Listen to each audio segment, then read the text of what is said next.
Seguimos aquí en Corre Cámara. Tenemos ya a nuestro invitado, Javier Masip, para hablar de La Estrella Azul.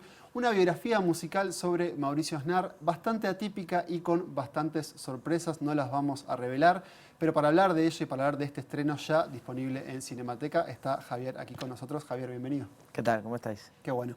Es tu segunda visita a Uruguay porque la película ya fue parte del Festival de Cinemateca, donde fue recibida con elogios, con aplausos y con algunos premios, como por ejemplo el premio del público. Sí, ese ha sido el motivo por el que hemos vuelto, que me ha hecho mucha ilusión. La película funcionó tan bien, gustó tanto al público, también ganó el premio del jurado joven, que Cinemateca decidió que tenía que comprar los derechos para exhibirla más tiempo. También va a estar en algún cine, no recuerdo exactamente en cuál, pero pues ha sido una alegría volver, presentarla y hacer la premier, el encuentro con el público y un poco pues comunicar que estamos aquí.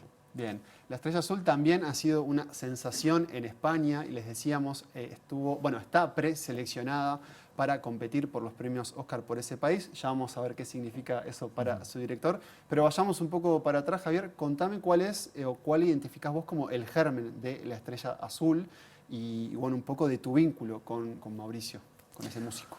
Bueno, La Estrella Azul está basada en una historia real. Es un músico, Mauricio Aznar, como bien has dicho, que era un rockero no muy conocido en España, porque precisamente esta es una historia que habla de alguien que renuncia a la fama en el momento en el que más pudo haber sido famoso. Pero en mi ciudad sí era muy conocido, yo crecí escuchando su música, y cuando yo empecé a hacer cine, hice un cortometraje en el que quise de alguna manera hacerle un homenaje poniendo una canción.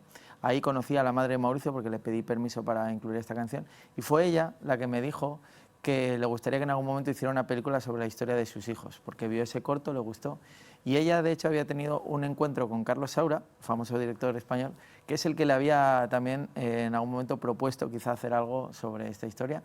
Nos entendieron y me lo propuso a mí. Esto fue hace 18 años. Wow. En ese momento yo no me veía capaz de contar esta historia, estaba todavía empezando a estudiar con 18 años, como te digo, y fue hace 10 cuando ya le dije, creo que me veo capaz, y ahí empezó todo este viaje para documentarme, conocer esa historia, porque no es tanto una historia biográfica, sino que es más la historia de un viaje, ¿no?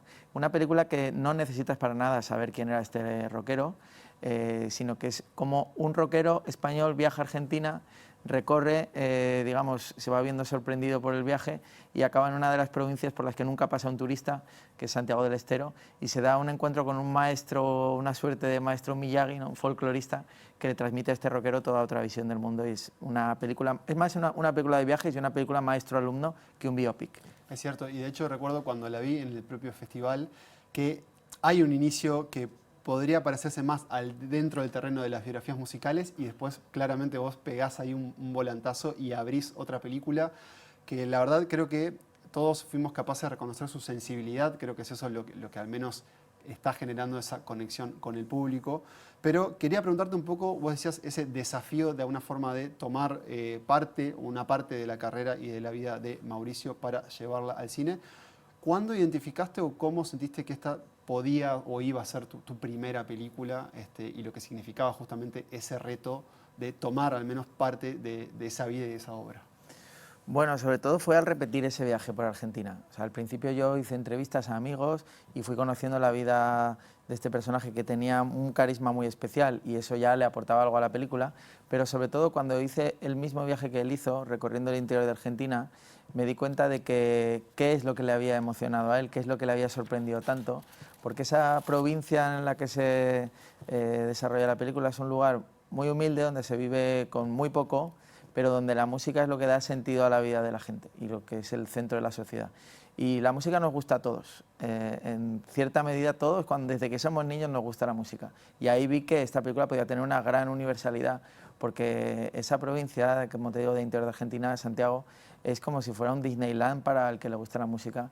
Y de alguna manera también me ayudó mucho a despertar una parte romántica que a lo mejor con los años vamos perdiendo todos, ¿no? Entonces la película habla mucho de esa búsqueda romántica. ¿En qué sentido? ¿A qué te referís? Me refiero sobre todo en el sentido de que cuando todos nacemos somos capaces, en los primeros años de nuestra vida nos enamoramos mucho, somos capaces de escuchar música sin sentir que estamos perdiendo el tiempo por hacer eso, ¿no? Y cuando van pasando los años vamos olvidando esa parte romántica, vamos hacia una vida más práctica, más pendientes de la agenda, de ser productivos, y eso yo creo que todavía más ocurre en Europa, que aquí en Latinoamérica, en lo que he ido encontrando, ¿no? Entonces, cuando fui a Santiago del Estero encontré un lugar donde se vive mucho en presente, donde tocar la guitarra nunca es una pérdida de tiempo, donde de pasar horas conversando sin necesidad de estar hablando de nada trascendente ni productivo, es también una manera de aprovechar el tiempo y la vida. Entonces reconectó de alguna manera con la infancia, con una manera más lúdica de vivir en el presente y disfrutar simplemente de estar vivo. Ahora un poco con esa distancia de ese rodaje, ¿cómo recordás justamente lo que fue ese desafío de filmar en Argentina, de llevar a tu equipo? Bueno, es una coproducción también, Sí. pero ¿qué recordás un poco ya con esa distancia de toda esa experiencia? ¿Ya afloran los recuerdos más lindos o todavía los nervios de aquel momento? No, con el tiempo de lo malo te vas olvidando. Para mí lo bonito no fue tanto la filmación como la preparación del rodaje. Yo he viajado 10 veces ya a Argentina y en cada una de esas veces pues, hubo diferentes procesos. Pues en algún momento hice el casting, luego buscar locaciones. Todo eso fue muy bonito realmente porque ahí sí que era descubrir de una manera que un turista nunca puede descubrir un mundo tan diferente al que yo vivo cada día en España, ¿no?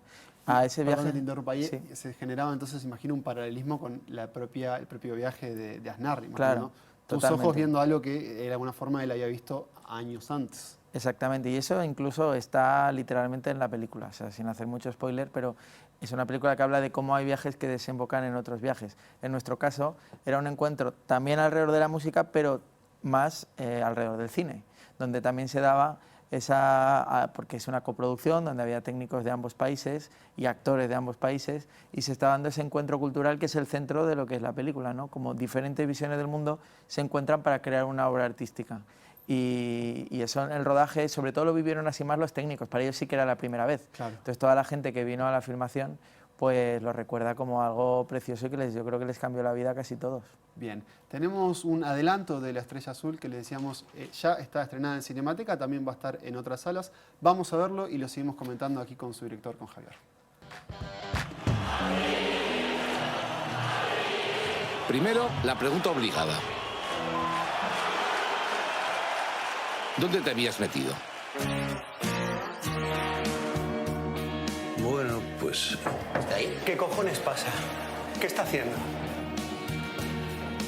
Se puede decir que... había perdido el norte, la verdad. Y me fui a buscarlo al sur.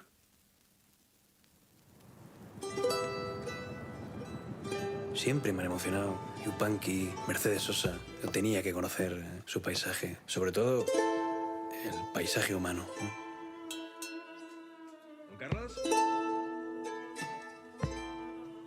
Y encontré un lugar donde la música es todo. Es como la fuerza, ¿no? En la guerra de las galaxias.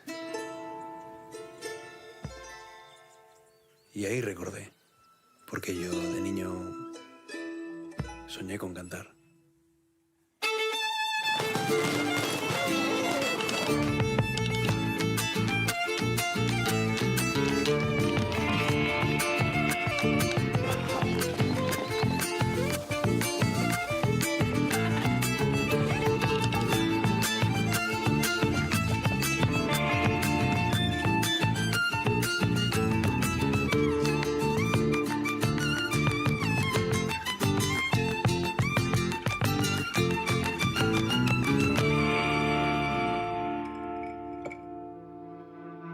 Y bueno, por mi decisión a la vuelta, muchos me han acusado de traidor.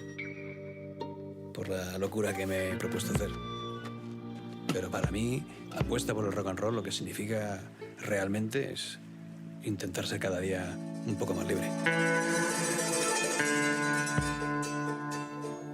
Rock, folclore y más tenemos aquí en La Estrella Azul, en este adelanto de esta película, estreno reciente en nuestras salas. Estamos hablando con Javier, con su director. ¿Cómo fue ese trabajo musical en el rodaje? Y vos como músico también imagino que era muy importante que esas escenas donde los músicos tocan, donde bailan también sean bueno, muy realistas, ¿no? Que sean ahí filmadas en el momento. Claro, cuando uno es músico, normalmente vas al cine y ves biopics y a veces pues resultan muy falsos, ¿no? Muchas veces se está haciendo playback y notas todos los trucos y cómo se idealizan las cosas.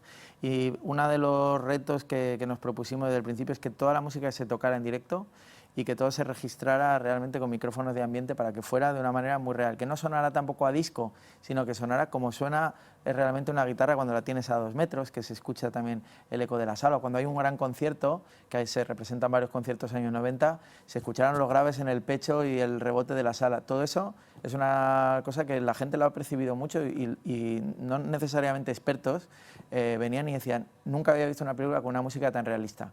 Y eso supuso que un reto especial para todos los actores y no actores que aparecen, que tenían que, además de representar escenas dramáticas, cantar además, o sea, brillar cantando. Claro, y en esa toma. Y ya que hablamos de actores, me gustaría que nos cuentes un poco de esa elección y de ese trabajo con Pepe Lorente, el protagonista de La Estrella Azul.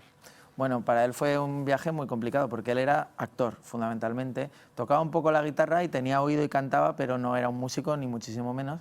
Entonces le propusimos el reto de que tenía que aprender realmente a tocar. O sea, no tenía que parecer un músico, tenía que convertirse en un músico.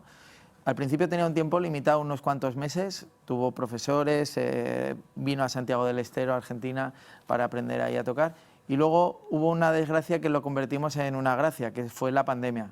Empezamos a filmar en 2020, la película se tuvo que parar y eso nos dio muchísimo tiempo para que Pepe siguiera formándose, con lo cual al final terminó realmente siendo un músico. Tanto es así que ahora estamos dando conciertos muchísimos por España y por muchos lugares, porque es como una continuación natural de la película. Bueno, eso es importante destacar que varias de las proyecciones, incluso aquí en Uruguay, han sido acompañadas por pequeños conciertos, pequeños toques, como decimos aquí, y que de alguna forma llevan la identidad musical de La Estrella Azul por fuera de la sala, que igual incluso en las propias proyecciones es una película para ver en cine y para escuchar en cine. Has tenido 2 años, imagino, de muchos movimientos, muchos festivales. ¿Cómo sigue tu viaje con La Estrella Azul de aquí en más? Pues bueno, justamente ahora con esta noticia de ser preseleccionada para los Oscars nos están llamando de muchos lugares y creemos que se va a vender a bastantes territorios. De aquí vamos a estrenar la Argentina, la semana que viene se estrena en cines en Argentina. Y ahí imagino habrá un reencuentro con muchos de los protagonistas o de los involucrados con la Claro, película. va a ser realmente para mí la sensación de cerrar el círculo va a ser ese estreno en Santiago del Estero, que como te decía fui por primera vez hace 10 años y por fin la van a ver terminada, nos vamos a encontrar con todos los protagonistas y con el equipo y va a ser muy emocionante, sí. Bien. Y de ahí seguimos, pues yo voy a ir a México, ahora mismo Pepe Lorente está en Corea en otro festival y bueno, hay un montón de eventos y de viajes constantemente. Bien, y así va a seguir entonces la gira de La Estrella Azul. Me gustaría preguntarte, Javier, para ir cerrando, ¿en qué más estás trabajando? Al menos lo que puedas decir, si estás cocinando algún otro proyecto, porque bueno, decíamos, es una película que ya te ha llevado varios años y ahora con este éxito, imagino se están abriendo algunas otras puertas o algunos otros intereses de tu parte. Todavía no estoy teniendo mucho tiempo, siempre tengo ideas, pero sí me gustaría hacer algo totalmente diferente a lo que he hecho, es decir, no quiero continuar haciendo biopics musicales, me gustaría hacer una carrera así tipo la de Kubrick, ¿no? Que cada película era muy diferente. Y tengo una idea de ciencia ficción precisamente, pero saliendo un poco de los tópicos del género, es decir, hacer una película que siendo realista, con aspecto documental, pues tenga muchas de esas facetas mágicas que la vida misma tiene. Bien, bueno, la espero con ansias. Entonces nos acompañó Javier Masip, director de La Estrella Azul, que ya está en nuestras salas en Uruguay. La recomendamos y pueden seguir un poco la carrera también de la película de cara a los premios Oscar en España. Mucha suerte con eso y con el resto de la profesión. Muchas gracias. Muchas gracias. Nosotros seguimos en Corre Cámara ahora con nuestro próximo bloque y vamos a hablar de lo que trae Mariana Enríquez a nuestras salas en Uruguay.